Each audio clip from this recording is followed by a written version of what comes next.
Night at the Museum is really a father-son story at its core. It's about a guy, Ben Stiller, who is bounced around job to job and is waiting for his moment. The movie opens with his son saying, "You're just an ordinary guy who should get a job." You know what? We'll figure it out, okay? And so Ben's character, Larry Daly, takes what he thinks is the most mundane, ordinary job imaginable, only to discover that, in fact, his moment, it just arrived. I grew up about 5 blocks from the Museum of Natural History in New York, and the idea of everything coming to life at night there is just sort of a really appealing idea. To me, it just felt like something I'd want to see. You always think, like, what are these, at night, maybe they move. Hey, Mark. When we were casting this movie, I kind of went at it with the mindset of, let's not get a Robin Williams type. Let's not get an Owen Wilson type. Let's not get a Ben Stiller type. Let's get the real guys. I really targeted the top of the mountain. You end up with a cast with a range from Mickey Rooney to Dick Van Dyke to Robin Williams. It was a director's dream. Ben, try one of those awkward kind of beats. Are you checking her out? The nerve! Because, you know, she's very beautiful. From the get-go, it was imperative that the movie be realistic, which is a weird thing to say about a movie in which things come to life. Let the circumstances be kind of fantastic. Let the behavior be real. Ready, and action! Ah! Cecil's Larry Daly! How can I help you, Larry?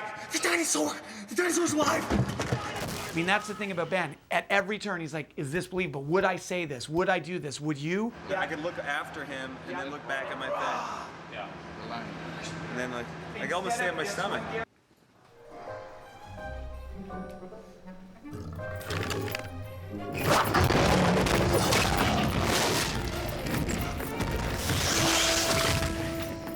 Ben Stiller is, in my opinion, and hopefully he doesn't see this because it's critical that, like, I pretend not to be that impressed by him, but he's got this brand of comedy that is really unique to him.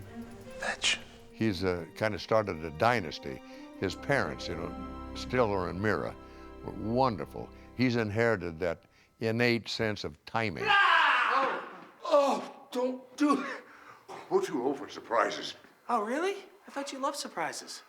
Yeah, you know, like everything in the museum comes to life at night. I think you're always trying to come up with anything that might just be an option that might be funny, and I think that's one of the great things about making movies is that you can try a lot of different things. When someone really knows how to improvise, which Ben certainly does, you end up in a position where something can happen and you can actually have an organic response to it as opposed to sort of sticking to the script. And I think we have a really strong script to stand on, so the combination just makes it really fun. We've had such great fun just playing with the script and just goofing around, really. I don't find it funny. Sarcasm. Back at you with your humour box. I don't know what that means. Oh my God. I have no idea what that means. Keep going. It doesn't mean anything. There was a lot of improvising. There was also a lot of cracking each other up. These actors found each other so funny. But I think also there was a certain degree of trying to impress each other. So they brought their A game for each other every time. As a result, it's like heavyweight bouts of comic giants just kind of throwing windmills all day long.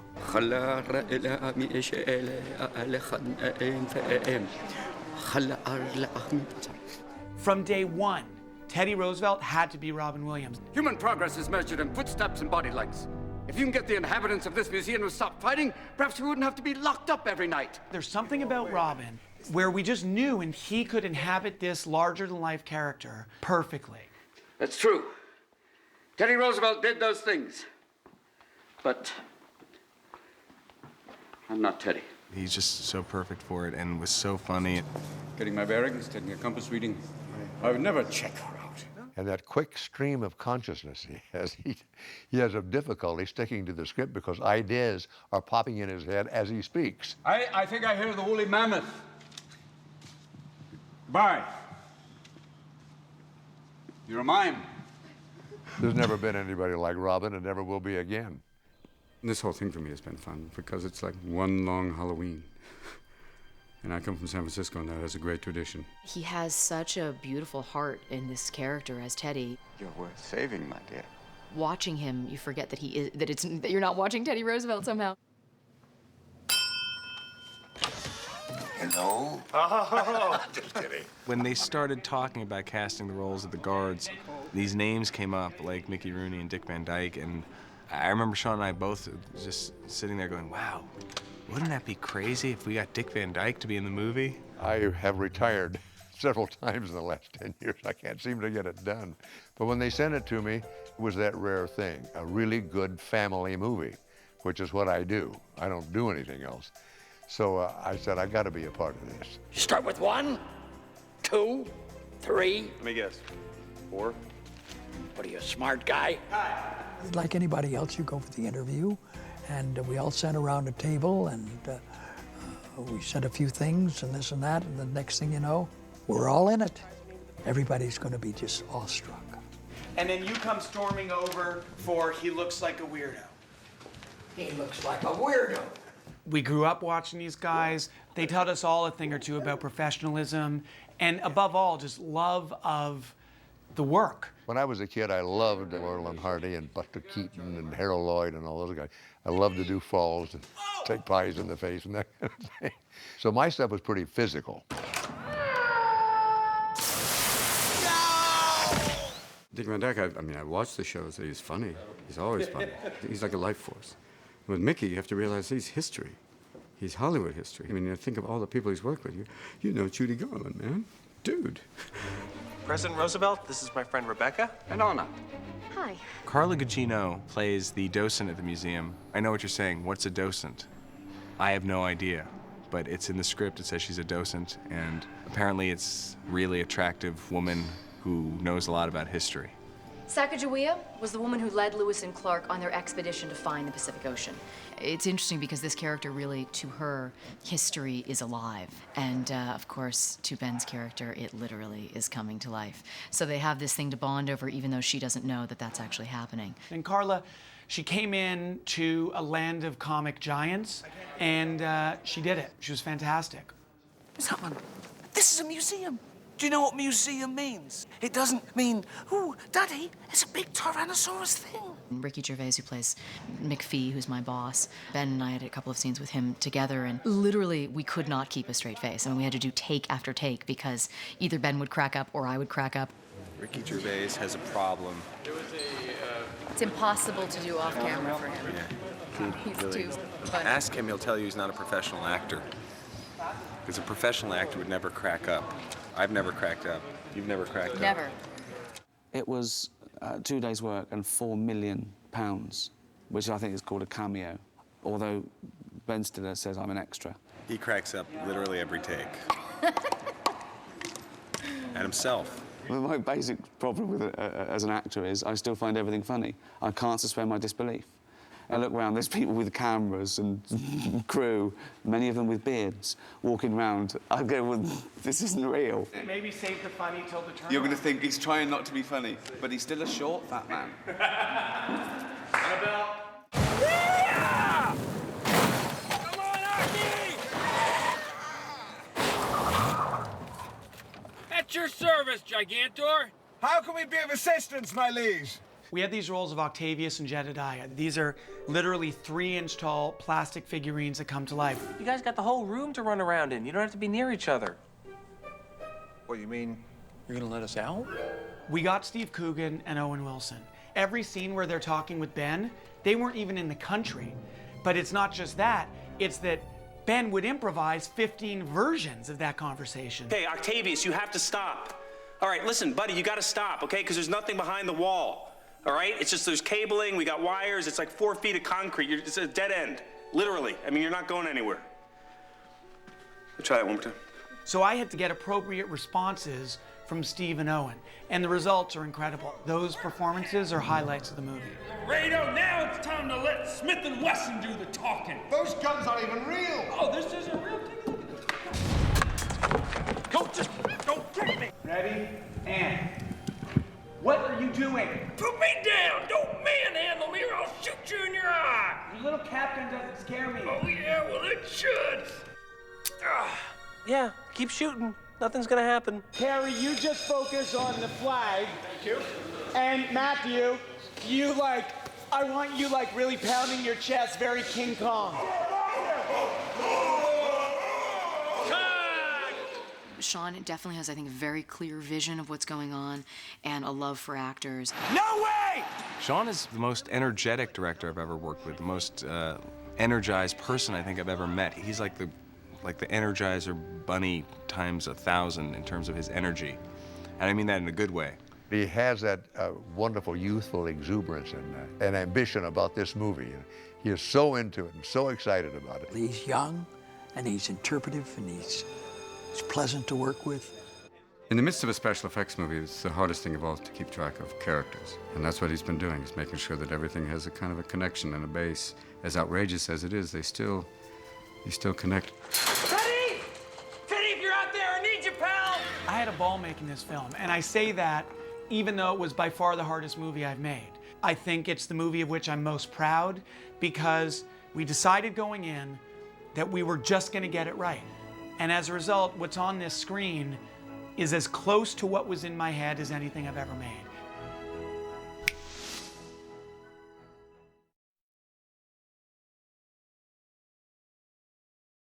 Hi, I'm Sean Levy. I'm the director of Night at the Museum.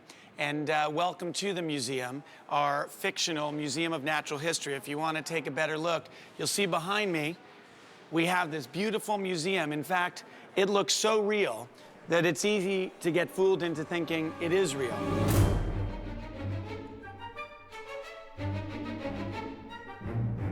At the beginning, we didn't know if we were going to use the American Museum of Natural History in New York. And then the deal was made, so we matched the front of the building with the big arch window with the museum in New York. And then from the moment you enter the revolving doors, you're in the environment we created for the film. The set is really not like a set. It's like, this is like being in the museum. It's like shooting on location in the museum if you own the museum for 3 months. If this were the real Museum of Natural History on Central Park West, these doors would lead to Central Park West. But if you'll follow me, and this will be a feat, when you see it in a movie and we do a scene where it's here, it's gonna look like we're outside the museum. It's a perfect match to the real place. But in fact, boom, nothing. Hopefully when people will see the movie, they'll just figure that that's a museum we used for the film. That's the goal. It's to make it so believable that you never thought that you're on a stage somewhere. Everywhere we go, it looks like it's real walls, right? It's like, boom, it looks so real. We have real displays. But if you walk just a short way, you'll see that, in fact, these are hallways that go to nowhere. You have scaffolding, you have backs of sets, you have, again, a building that will look in the film as if it's on West 81st Street, but again, it's just a backing. The amount of research we had to do at the beginning was immense in a short period of time, and to bring all these things to three-dimensional sets and set pieces and everything, and all the dressing, the propping, and all the actual shoot of it. Action. And the performance of all the people whom are actually static exhibits being duplicated, molded, and then come to life as actors was very exciting. Here we have the African wing. Why don't I just take you by this? The African mammals wing, right? You come around behind here, it looks like you're going into an African environment, when in fact, it's a picture of an African environment. But when you see it in the movie, it's gonna look like the real thing. And this, of course, is the Hall of African Mammals.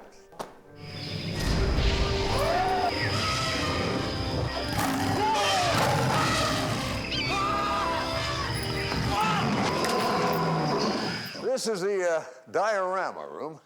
I remember these little guys. Cute.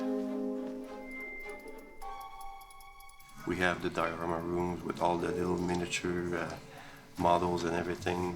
I mean, we had to create every little diorama with a composite of paintings and characters with wonderful costumes which come to life and then starts running and airing in the museum itself. Oh! Ah!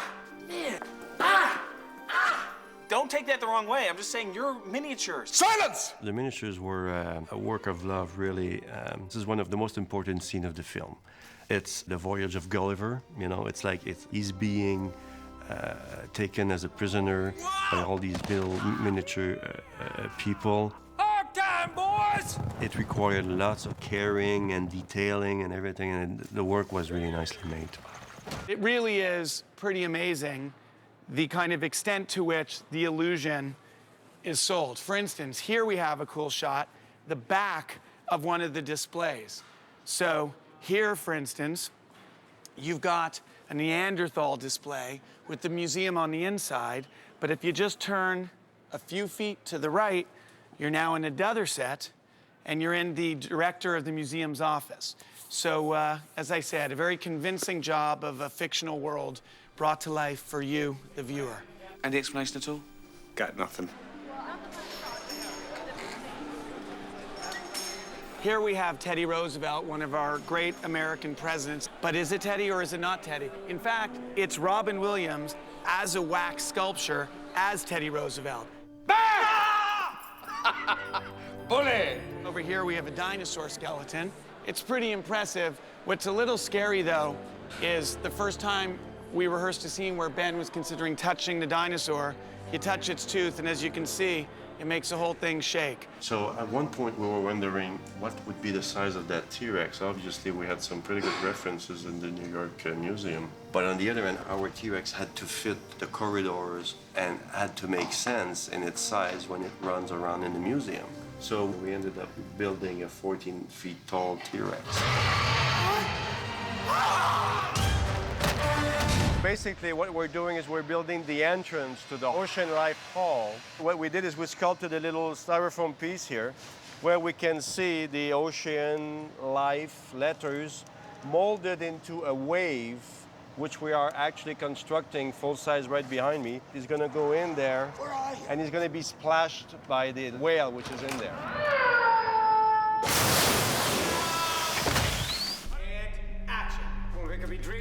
Well, this is the temple in the Hall of Egypt. And this is like the core of the film, because this is where the tablet, the element that brings to life all the rest of the museum. There was like all of this aspect of all the Egyptian world and all the rendering of these wonderful, intricate architectural beams and columns in the temple, and then with all the painting and the nice scenic work, it becomes like really magic and mysterious. The jackals are 16 foot tall, but once they come to life, they're going to be pretty scary, and it's great. It's a great challenge because, I mean, the task of creating a museum in, what, 6 months, when it takes probably over 6 years to build. And all the columns, it's made out of marble, and all the staircases, this nice pale marble, and when the lighting is really dimmed down in the museum, you get all these wonderful reflections in the floor, which made me sell or pitch the idea to the director that the floor is probably the most important part of the set. And Ben really used it, because when he runs, he can slide on the floor. And obviously all the dioramas at the exhibits are reflected in the floor, which makes it really like grand.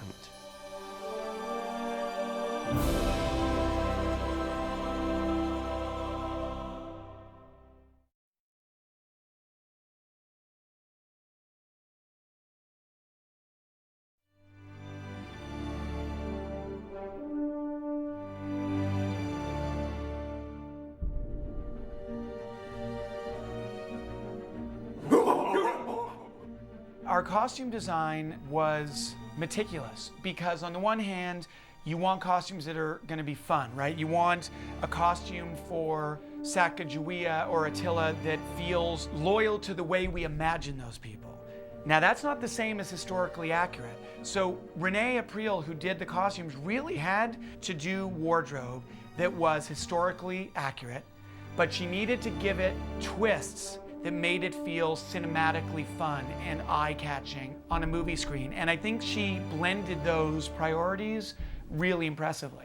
Okay, let me have maybe 3 of you guys, but mix it up. So like you 3 on this side, and you other 3 on this side. There's such a variety of crazy characters. You know, you have Eskimos and African medicine men and just like the whole gamut. I mean, I just feel like for the costume designers and for props and everything that no one could have asked for a more interesting and exciting project to work on. I spent a day in the museum, the Natural History Museum in New York, and where you have a guy that looks a bit like the one in Grass that you have.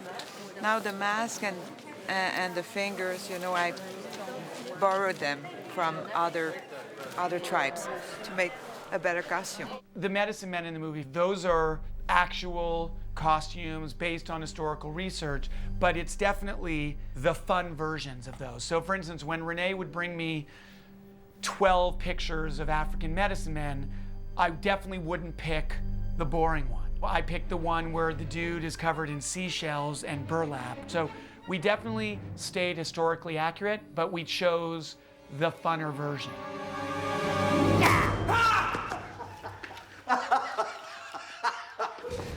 Seriously, though, no fooling around in here.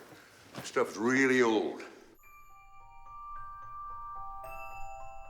This morning we had the Sacagawea riding on a horse. The dress was hiking too high, so we have to, you know, open it, put inserts, and make it work. The beading on the skirt is done exactly like the Indian would do. That's a long process, but I was happy with it.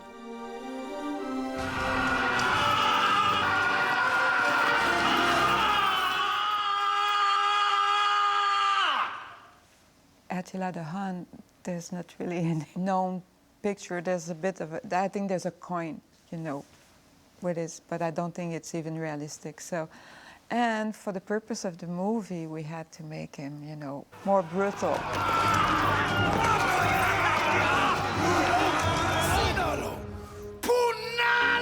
I bought old blankets that we dyed and cut them and put fur and everything and made some metal piece armor and have those big horsetail helmets. Good. Yes! It's fairly heavy. It's probably 25 to 30 pounds for all of it. It's very hot, but it looks fantastic. And it actually helps having that kind of bulk and that kind of just, you know, the weapons on me. The first time I wore it was a bit tough, but now it's, I've gotten used to it, so. Now this here's King Akhmenrah. His tablet is what brings you to life every night. In the Egyptian hall, we have the coffin, which is in the sarcophagus, and our little mummy has been locked in there for thousands of years, and it wants to come out. You're the only one, Pharaoh. You've been in there 54 years. You're not getting out tonight. Given that our mummy has to free itself from all the bandages and everything, we had to create a specific costume so that it's easy for it to do it. Akhmenrah was a bit of a challenge. We made a necklace, many little beads. I really tried to make it look really Egyptian, like the real way they were making it, and add that kind of cape with sleeves out of gold fabric that in all its splendor with that big headdress and the big coat. They layer on all these different ornaments of a costume, so I get to feel very regal. I'd say I have the best costume in the show. With threads like these, yeah, I can't lose. With all the costumes and the sets, it's like a big Broadway show. It's a spectacle, and I think a lot of people go to see movies because of that.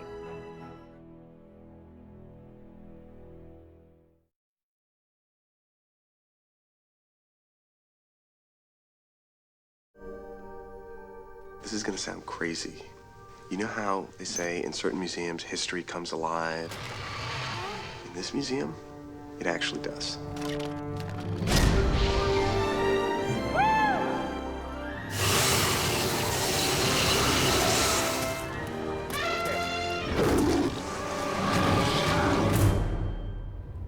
Usually with effects movies, the way it works, you do your storyboards, which I did, and then you execute the images.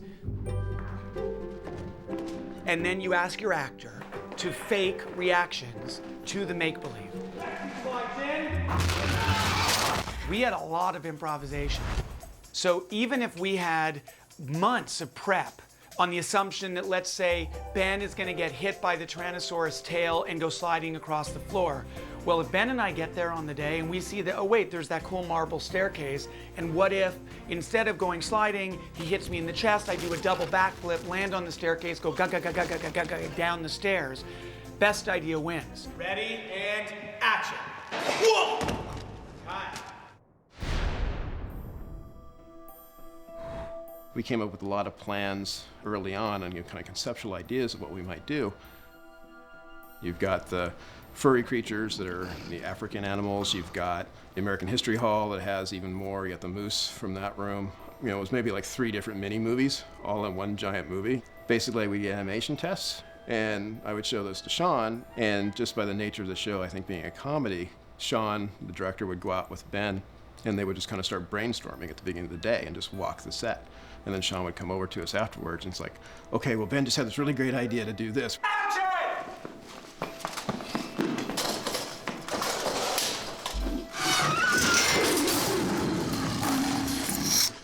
Ben Stiller and I don't do effects movies. Everything is in the quest for the best joke, the best moment.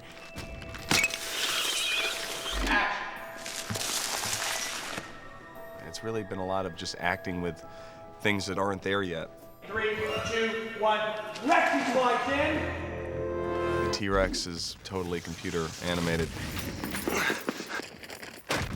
I think Rexy's my favorite. The idea of this kind of fierce, massive T-Rex skeleton who basically thinks he's a puppy. And all he wants to do is play a huge, life-threatening game of fetch. You know, in the movie, when you see the shots, there's literally nothing there for any of those scenes, so except for Sean Levy, the director, acting like a T-Rex off camera, which is really entertaining. And T-Rex slides in, and he drops the bone at his own feet, and then he nudges it towards you, and he slowly comes forward. If the scene is, oh, a Tyrannosaurus Rex is chasing you down the hall, you can't just say action and ask Ben to fake it. Ben likes to react. As a result, I ended up playing every part that didn't exist. And now he slowly bends down, and he pushes it at you with his nose.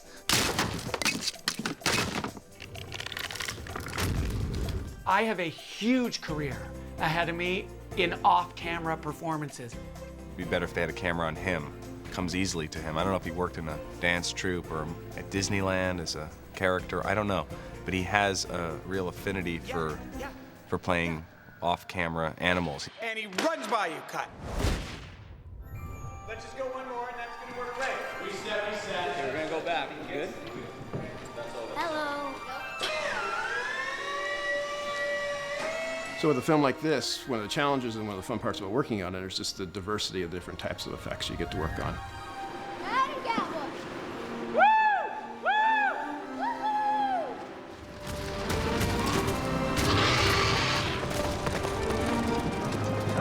I love to do this kind of thing. We did it in Mary Poppins. You hear a horse coming up from behind. You're usually working with the animators who are there to tell you where it is, how big it is. Because kids love those good special effects, and this is the best CG I've ever seen.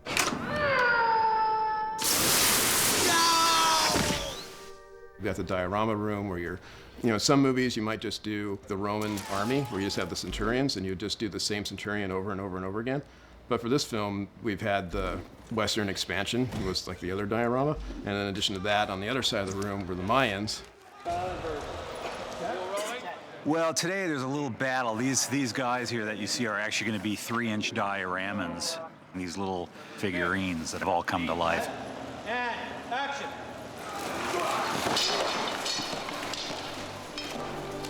First thing we do is we shoot the actors against the green screen, and in this case, we're basically going to do this macro photography on the floor itself.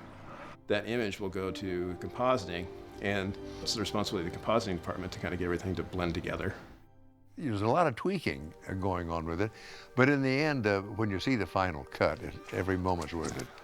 The advice I got early on from Chris Columbus, my fellow producer who had done Harry Potter, but like me, went into his first effects movie knowing nothing about it, Chris said, you don't need to know how. You need to declare the what. What's incredible now is to see images that I just thought up, and I'm seeing them on a movie screen. So to see these come to life is an incredible experience, and it kind of makes you hooked.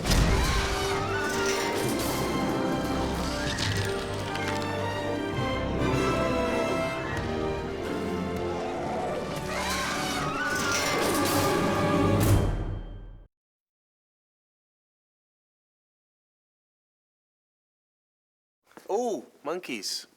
I love monkeys. Guy's cute. We call him Dexter. He's quite a little ball of fun, aren't you, Dexter? Moving on.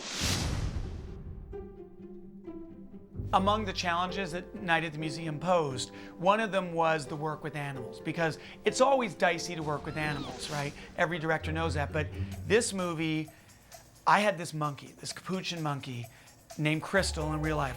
I need America and the world to know her real name because she literally walks away with the movie. So Crystal is not only incredibly charming, but she literally had very, very specific skill sets, and she learned them like a champ. Double check your belt. The monkey probably stole your keys. She not only needed to be cute and do the things that monkeys do in movies, like clap and point and laugh, she needed to engage in a vicious slap fight with the movie star. She needed to literally swing like Tarzan, grab his instruction manual out of his hands. Basically, these instructions are going to allow him to survive his night in the museum, and very quickly Dexter gets a hold of them and tears them to shreds. And he's rather mischievous. In a way, I guess he's sort of tormenting Larry a bit, you know? I've been slapped by a monkey, had my nose bitten by a monkey, peed on by a monkey. Oh, yuck! Yeah. Those trainers, Mike Alexander and his partner Tom, just did an exceptional job training that monkey. Give it to him. Give it to him. Hold it. I've been with Crystal for 9.5 years. We've worked on all sorts of different projects together. It's a lot of fun because you're given new opportunities to train new behaviors on her. That look good? I think Crystal really likes to work. She is a hard worker. She tries. She really works a lot for praise, for emotional reward, just as much as she does for a food reward. Who's the good girl? Yes, that's you. Yes. You watch this movie and you get a realism to it, because early on I knew that not every animal could be fake. Not every animal could be, you know, computer generated. So the monkey is the one that we chose to be real, and that's why the interaction between Crystal and Ben is so key to the humor of the movie, because it's real. You see it really happening. The CGI has gotten great, especially in the last few years, but for me, I think you can never recreate the life of a real animal. Good boy. Yes. Just, thank you. Yes, good, thank you. Ben is great with Crystal. I mean, Ben somehow recognized early on that him making enemies with a monkey would be funny. And so I think on some level he knew that him in a stare down with the monkey, in which, you know, we've seen movies where like the monkey cutely hits someone on the head. I'm not sure we've seen a movie where the monkey just hauls off and just totally, you know, smacks someone across the face. Ooh. And we definitely haven't seen a movie where the actor hits the monkey back. So you've just got this like vicious smackdown between Ben and this primate. And I mean, it's sick, I think, but really funny and definitely memorable. Do you have an issue with me, huh? Even right up till the end, I think the relationship between Dexter and Larry is sort of a comedic, sort of slapping each other in the face kind of relationship. It's almost like a good buddy punch in the arm sort of thing.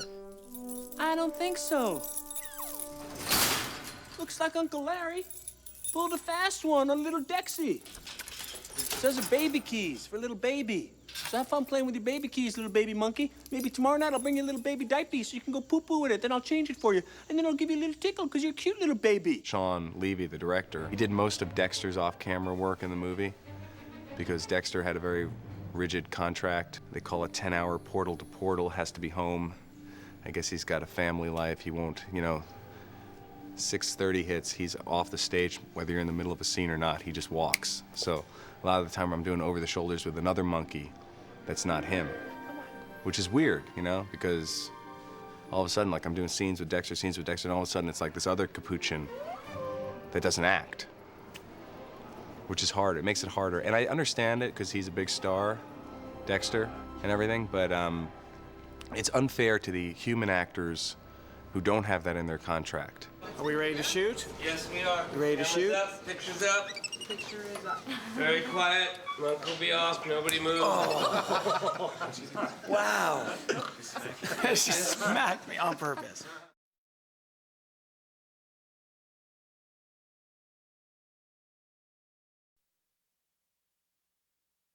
Action! You know, for the Pan-Asian experience, this is what you would get if you were in Pan-Asia.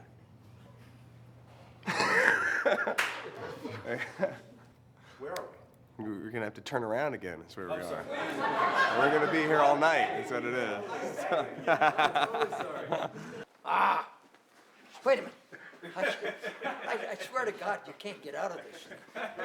Don't you try anything tough, Lunchbox. I once read. Ready? Sorry. All right. Do you want the job or not, Snack Shack? Shack Knack? Knick Knack? And Abednego. Do you want the job or not, Matchbox? Sorry. Listen, let me pick it up. How's it going? Good.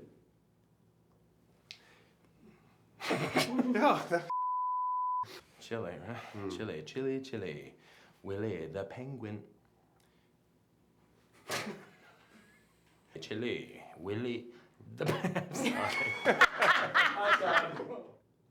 Why don't I go tell the little corn guy? Come on! Why don't I go tell the little... Damn! Damn. All right, let's go again. What does that mean? Whoopsie. That's all right. Keep going. I got the key to laughter. I got the key. Good stuff, though. All right. Good one. Pleasure to meet you, Lawrence.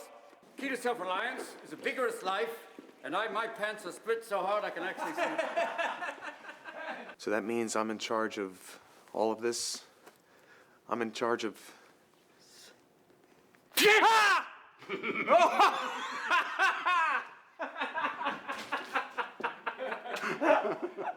Oh my God. Oh my God. But mark my words, it's the last time I shall ever do so. Is that understood? Yeah, I mean, Yes or no? We better go. Larry. You won't be disappointed. Erica. It's mine. Is that mine? It's gotta be mine. Only I would have. That was a great read. We got the phone And it's mine, because only I would have that ring. Okay. Yeah, what? How come you speak English? I went to Cambridge University. You did? Oh, man. Oh, man. Dun, dun, dun, dun. Oh, I'm finding this so funny. Oh, come on. Come on. Come on. It's impossible. Oh, I'm finding it. 10 to the dozen if you want a battle of humor. Oh, I'm finding this so funny. Well, I'm not. You know, sarcasm.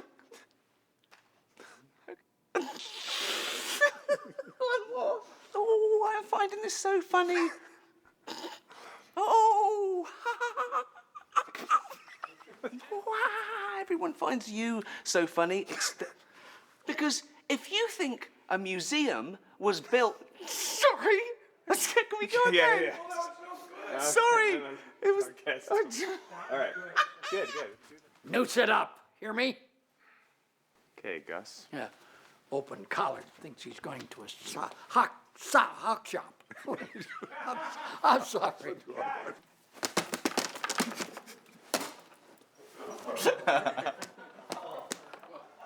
All right, look, here's the deal. Somebody stole the young prince's tablet. Not good. Young prince's tablet. No, not the young. Okay. Teddy? No, you're Rexy. Whoa, Teddy. Larry. Listen, I'm fine. All we have to do now is to do something because half the museum's running amok. I'm sorry. Okay. I'm all right. Ready? No, Larry, yeah, please, yeah. I'm fine. I'm wax. All right. Listen, you have to do something because it's dawn almost, and you have. I got it. I know. Walk I know. away. I know. Look, Okay. I know. Listen. Hands, take a breath. Here we go. Okay, we got it. And Oh man, Teddy. look, you have to do something. Dawn's Cut it. Sorry. My girlfriend? Oh, no. Strictly professional relationship. We're just two botanists with a fondness for beavers.